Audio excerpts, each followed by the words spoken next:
Hello friends, স্বপ্নাস খানা পিনার নতুন একটি রেসিপিতে সবাইকে স্বাগতম। আজকে আমি অল্প উপকরণ দিয়ে মজাদার ক্ষীর আইসক্রিম তৈরি করে দেখাবো। চলুন দেখে নেওয়া যাক আজকের এই ক্ষীর আইসক্রিম তৈরি করার রেসিপি। ক্ষীর আইসক্রিম তৈরি করার জন্য এখানে আমি 1 কাপ হুইপড ক্রিম নিয়েছি। এখন এই হুইপড ক্রিমটাকে আমি ভালো করে বিট করে নিচ্ছি। এখানে আমি ভিভো হুইপড ক্রিমটা ব্যবহার করেছি, তবে আপনারা আপনাদের পছন্দ মতো যে কোনো ব্র্যান্ডেরই ক্রিম ব্যবহার করতে পারেন। এটা খুব সহজভাবে যে কোনো সুপার শপে পেয়ে যাবেন।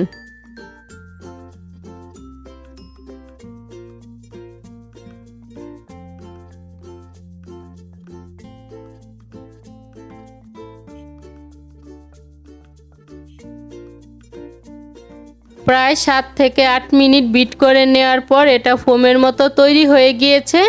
এখন এর মধ্যে আমি আধা কাপ মালাই দিয়ে দিচ্ছি। এই মালাইটা আমি ঘরেই তৈরি করে নিয়েছি। এখানে আমি আধা লিটার দুধ জাল করে মালাইটা তৈরি করে নিয়েছি।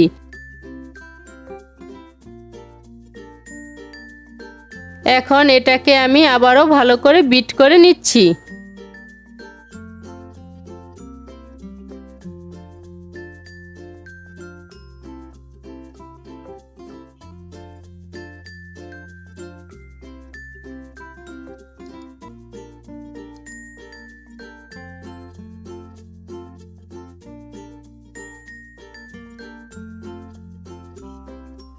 মালাইটা দিয়ে আরও প্রায় 5 থেকে 6 মিনিট বিট করে নেওয়ার পর এটা দেখতে এরকম হয়েছে।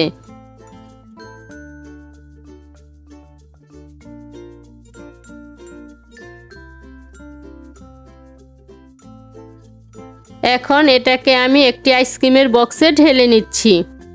এই বক্সের মধ্যেই আইসক্রিমটাকে আজকে আমি জমাবো।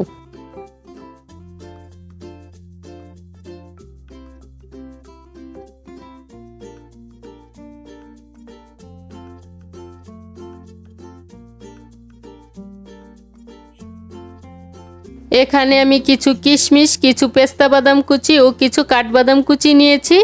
এখন এগুলোকে আমি এর উপর ছড়িয়ে দিচ্ছি।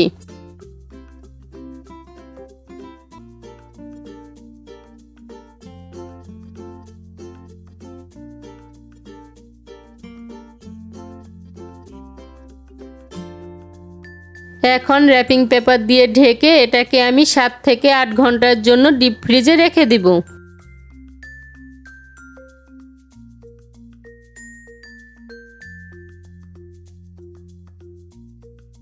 8 ঘন্টা পর ফ্রিজ থেকে বের করে এর উপর থেকে র্যাপিং পেপারটা তুলে নিচ্ছি আর কেটে শেয়ার করছি যে দেখতে কেমন হয়েছে। ব্যাস তৈরি হয়ে গিয়েছে অল্প উপকরণ দিয়ে মজাদার ক্ষীর আইসক্রিম। আর এই ক্ষীর আইসক্রিমটা এতটাই মজার যে বাড়িতে একবার ট্রাই না করলে বুঝতেই পারবেন না। আজকের এই মজাদার ক্ষীর আইসক্রিমের রেসিপিটি কেমন হয়েছে তা আমাকে অবশ্যই কমেন্ট করে জানাবেন। ভালো লাগলে লাইক, শেয়ার এবং সাবস্ক্রাইব করতে ভুলবেন না। আজকের মতো এখানেই বিদায় নিচ্ছি। দেখা হচ্ছে পরবর্তী নতুন কোনো রেসিপিতে।